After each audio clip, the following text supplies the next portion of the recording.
आज हम रेफ्रिजरेटर में जो हमारी नई टेक्नोलॉजी यूज़ होती हैं उन पे बात करेंगे। इसमें सबसे पहला हमारा है inverter technology.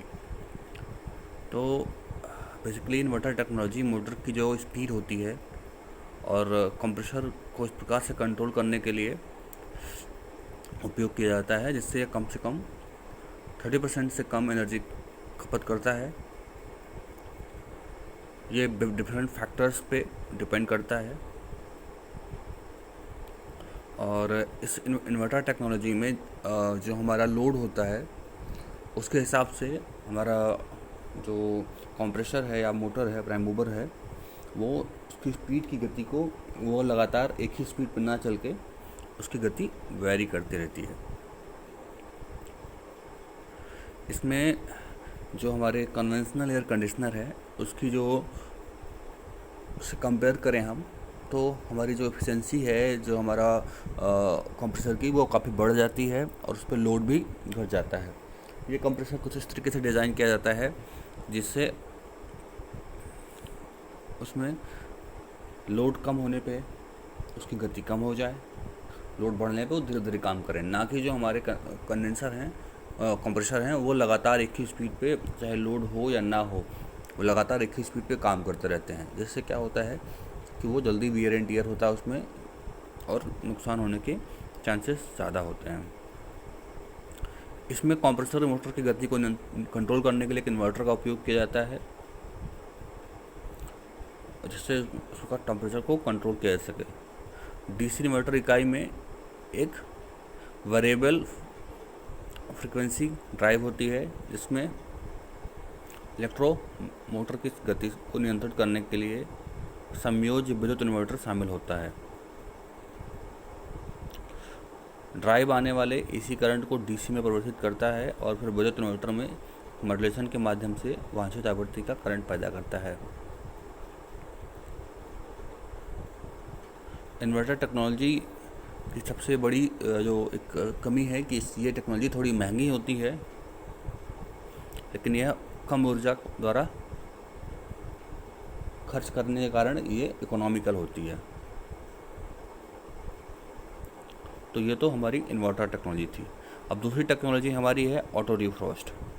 Auto defrost refrigerator के अंदर क्या होता है कि एक्सेसिव कूलिंग की वजह से कई बार हमारे रेफ्रिजरेटर के अंदर बर्फ़ जम जाती है। बर्फ़ जमने से सबसे बड़ा नुकसान ये होता है कि जिसमें रखी बॉटल्स या जो भी चीज़ें रखी हैं उनको पहचानने में बड़ी दिक्कतें होती हैं, समस्याएं होती हैं, आप उनको पहचान नहीं पाते। दूसरी सबसे बड़ी समस्या क्या है कि ये बर्फ़ जो होती है वो जो कूलिंग लाइंस हैं जिसमें से रेफ्रिजरेंट फ्लो करता है उनका, और जो स्पेस में जहाँ से हीट एक्सचेंज होता है उसके ऊपर जम जाने के कारण जो आइस है और सील्डिंग का काम करती है। मतलब वहाँ पे वो हीट या टेम्परेचर का जो हीट का जो उष्मा का आदान प्रदान है उसको ब्लॉक करती है। तो ऑटो डिफ्रॉस्ट ऐसा तकनीक है जो नियमित रूप से रेफ्रिजरेटर या फ्रीजर में वाष्पीकरण करके डिफ्रॉस्ट करती है। डिफ्रॉस्ट का मतलब होता है बर्फ को हटाना। इस तकनीकी का उपयोग उपकरणों को अक्सर फ्रॉस्ट फ्री या फ्रॉस्टलेस कहा जाता है। इसमें जो हमारे लाइंस हैं उसमें उसको जो हीट किया जाता है, गर्म किया जाता है ताकि उस पर बनी बर्फ़ को पिघलाया जा सके, और यह प्रत्येक 6, 8, 10, 12 या 24 घंटे के कंप्रेसर ऑपरेशन के बाद 15 मिनट के लिए लोड के हिसाब से अलग अलग डिफ्रॉस्ट पर चलाया जाता है।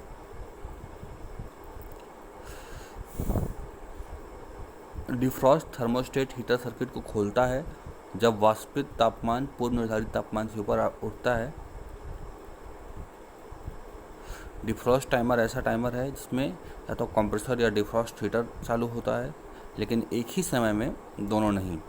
फ्रीजर के अंदर हवा एक या अधिक माध्यमों से परिचालित होती है।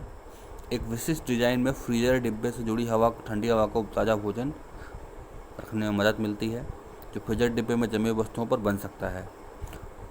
जो हमारे कन्वेंशनल रेफ्रिजरेशन एलिमेंट्स के बजाय ऑटो डिफ्रॉस्ट एलिमेंट पीछे या इसके नीचे होते हैं। या उन्हें थोड़े समय के लिए बर्फ़ से निपटने के लिए गर्म करने की अनुमति देता है। इसके लाभ क्या क्या हैं? ठंडे बिल्डअप को मैन्युअली डिफ्रॉस्ट करने की आवश्यकता नहीं होती है, इसलिए बिजली की खपत समय के साथ नहीं बैठेगी।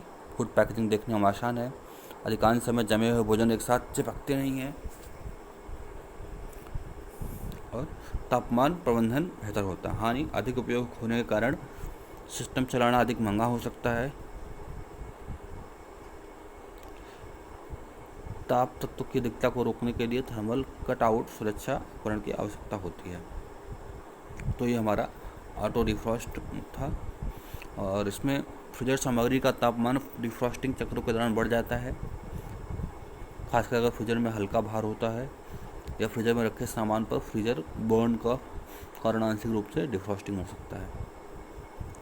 अब अगला हमारा जो टॉपिक है वो है ब्लास्ट कूलिंग।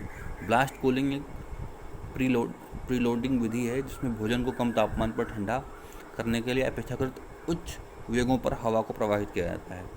इसमें हवा का एक ब्लास्ट भेजा जाता है, अर्थात इसको फोर्स्ड एयर कूलिंग ब्लास्ट भी कहा जाता है।